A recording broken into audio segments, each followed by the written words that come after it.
à toutes et à tous l'équipe, j'espère que vous allez bien. Pour cette nouvelle vidéo, on se retrouve pour parler du Tour de France 2025. Le parcours vient d'être annoncé en ce début de semaine. On est en plein mois d'octobre. C'est un mois beaucoup plus calme au niveau du cyclisme. On arrive au niveau de la grande trêve, du grand repos. Novembre, décembre, janvier, février, c'est assez calme. La reprise des courses intéressantes, notamment sur la chaîne YouTube qu'on commencera à suivre, c'est vers fin février, début mars surtout. Mais on vient d'avoir le tracé du Tour de France 2025 qui vient de tomber. Et on a un tracé très agréable. Ça sera intégralement en France. Et on aura un Tour de France qui va fréquenter un petit peu toutes les zones de la France. Le nord-est, un petit peu délaissé quand même, mais qui avait été fréquenté dernièrement quand même.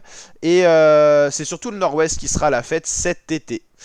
Du coup, le départ sera donné en France à Lille. Lille Métropole, ça sera la première étape. Ça débutera le 5 juillet, ce Tour de France.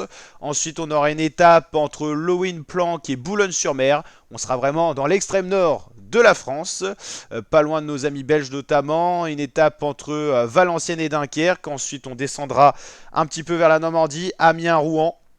Un contre-la-montre dans les rues de Caen notamment. Ma ville de naissance, donc ça sera super sympa de voir le Tour de France retourner à Caen. Ça fait déjà belle lurette qu'on les avait pas vus les coureurs dans les rues de Caen. Bayeux-Vire pour une étape entre le Calvados et la Manche, toujours en Normandie. Une étape qui sera très vallonnée et très longue, 200 km. On aura de très beaux paysages. Une étape entre Saint-Malo et Mur de Bretagne. Mur de Bretagne gravi 2 fois dans la même journée en plus.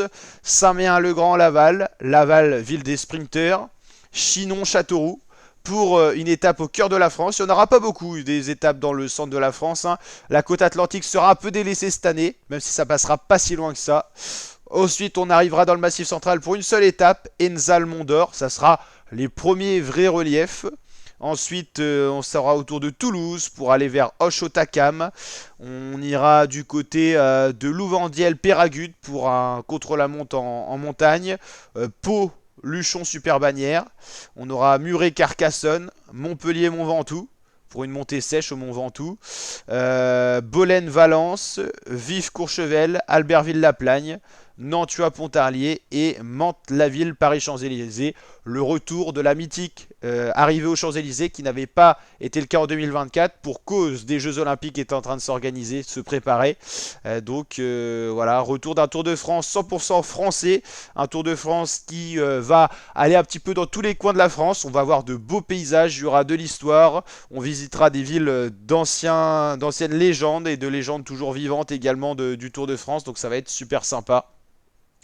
Première semaine que du plat, ça sera un petit peu différent des autres années.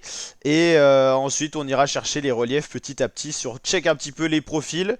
Voilà, première étape ça sera pour les sprinters, normalement le premier maillot jaune sera un sprinter. Deuxième étape un petit peu vallonnée, des côtes assez courtes, moins d'1 kilomètre mais assez pentues, 10-11%. À voir si les punchers pourraient pas en profiter ou des sprints en petit comité. Dunkerque ça devrait être un sprint. Rouen, attention. On peut penser que ça sera du sprint, mais attention, il y a pas mal d'enchaînements de côtes. Les organisateurs voulaient trouver des côtes. Quand ça sera un contre-la-montre. Donc forcément un vainqueur qui devrait être différent des autres jours, en tout cas de cette première semaine de course. Bayeux-Vire, on l'a dit, étape très longue. Étape un petit peu qui fait penser au Tour de France des années 1910, 1940. Voilà, c'est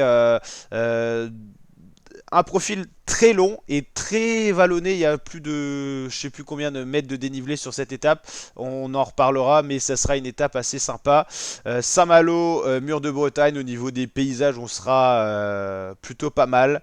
Voilà. Ensuite, Saint-Méen-le-Grand, Laval, Chinon, Châteauroux. Il y aura quand même beaucoup d'opportunités pour les sprinters. Ça pourrait jouer sur la start list initiale. Eneza, le Mont d'Or, puis de Sancy.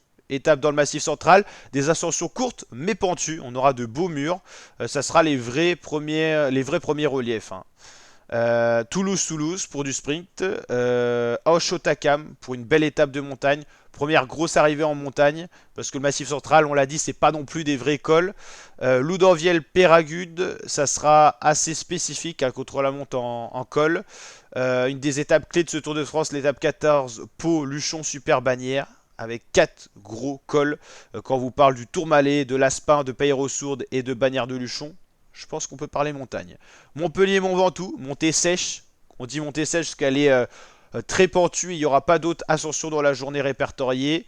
Bologne-Valence, ça sera une étape très spécifique, mais c'est des profils qu'on aime bien, ça laisse des scénarios assez ouverts. Vif, Courchevel, Albertville-Laplagne. Laplagne pas rencontré sur le Tour de France depuis 2002, rencontré sur le Dauphiné, sur Paris-Nice. Et Nantua, Pontarlier et l'arrivée aux Champs-Élysées. On n'a pas le profil encore, mais ça sera quasiment du tout plat pour 120 km. Et c'est la traditionnelle étape où on célèbre les maillots distinctifs. Maillot à poids de meilleur grimpeur, maillot vert de meilleur sprinter, maillot blanc de meilleur jeune et bien sûr le maillot jaune et le podium du Tour de France. Et bien sûr on célèbre aussi l'équipe qui remporte et qui ramène le maillot jaune à Paris.